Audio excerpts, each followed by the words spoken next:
What up, everybody? Welcome back to another episode of Warbond and Beyond, where we cover all your Helldivers 2 news in the week and get through it as fast as possible to save you time. So we're going to dive right into Liberty's latest. This one is where we cover the major orders and to kind of see how we did in the previous order and the current MO.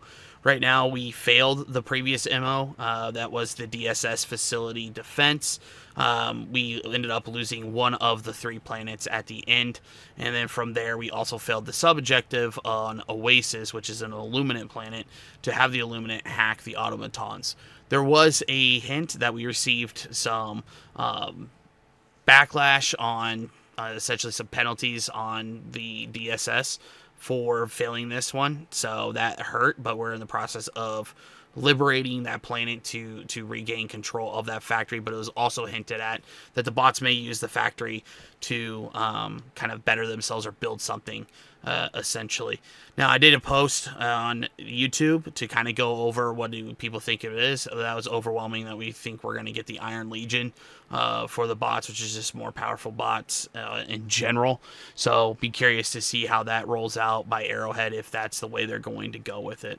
The current MO, we have to eliminate nightmares. Essentially, everybody's not feeling safe throughout the galaxy of Super Earth.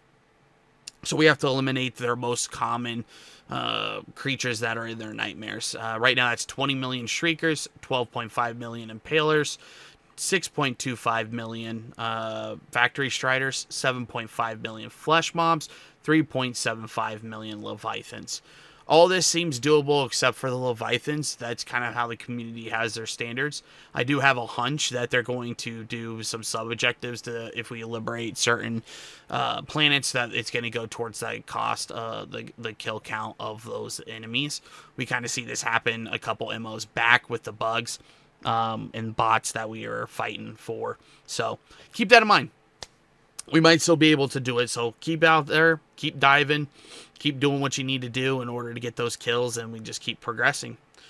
We didn't have a patch for Freedom's Fine Print this week. Shaping Democracy is going to be really short here because they're on summer protocol right now. So the devs are in Sweden, and it's Swedish summer protocol. That means 2 weeks off, so they've been off for roughly a week. We got another week off, so we're not seeing a whole lot. They're just kind of sharing, how they're spending their time away from the office and enjoying those types of things. So we probably won't see too many things that are controversial or anything like that coming out an article-wise in the next 2 weeks. Whispers on the Super Destroyer. We did not have anything that was data mined or leaked right now, so unfortunately this is a blank segment for this week. Hopefully we have something next week once we dive in there. Super Citizen Spotlight is going to be a little bit different this week. We're going to cover the Warbond that came out. Total Control, I believe, is the Warbond's name. I want to kind of give my thoughts on some of the items within that Warbond and go from there. So the first thing I want to talk about is the Warp Backpack. This has really been a cool stratagem added to the game where you can warp from one destination to the other. In short distances, you're able to warp into kind of bunkers and loot them. You're able to warp into Illuminate ships. You're able to kind of get these clips of gaining distance back, but if you warp too fast too many times, from there it goes ahead and causes damage, but it will also kill you as you just kind of dissipate into the void. But it's an awesome stratagem and a great addition to the game. The Laser Sentry, I like it. I would hope it gets a slight buff of heat dissipation because it does get overheated fairly quickly when it's running, and that's key, is that even utilizing it on the bots, it'd get overheated because it targets ships and it really wouldn't do any damage to them, but it was targeting them and overheating and then dissipating essentially. So I kind of hope that they do something with that. Bug front, there's just too many bugs for it. It overheats due to the horde size, and same thing with the Illuminate front. It just overheats due to that size of the horde. Essentially, it's constantly running. Lastly, the Epoch. This is the launcher. I'm not a fan of it. There's already been talks by Arrowhead to go ahead and revamp this or buff it or whatever the case may be. I've not seen it being a viable use case. Some people love it. I'm not one of those people. So I'll stick with my Quasar cannon if I'm going to bring something that's energy based.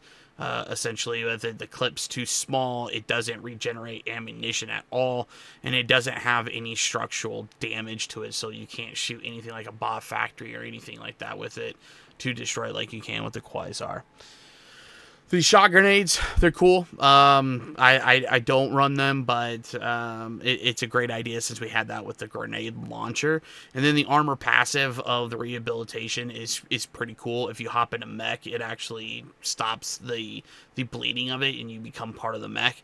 That might be a nod to Warhammer 40k and the Dreadnoughts. I'm not sure if they intended it to be that way, or if it was just kind of something that people found out. Would love to hear from them if that is the nod to the Warhammer universe, to where, if you're not familiar, there's these things called Dreadnoughts, which are these giant mech looking things that basically, when somebody's not capable of utilizing their body anymore, they put them into them. So it's like a dead man's coffin running this giant mech, still fighting for the Emperor. So I wonder if that was kind of their idea or not. With that being in the game, it could be like a little Easter egg. Anyways, that's it for this episode of Warbond and Beyond. Just a reminder, we are going to be live on YouTube going forward.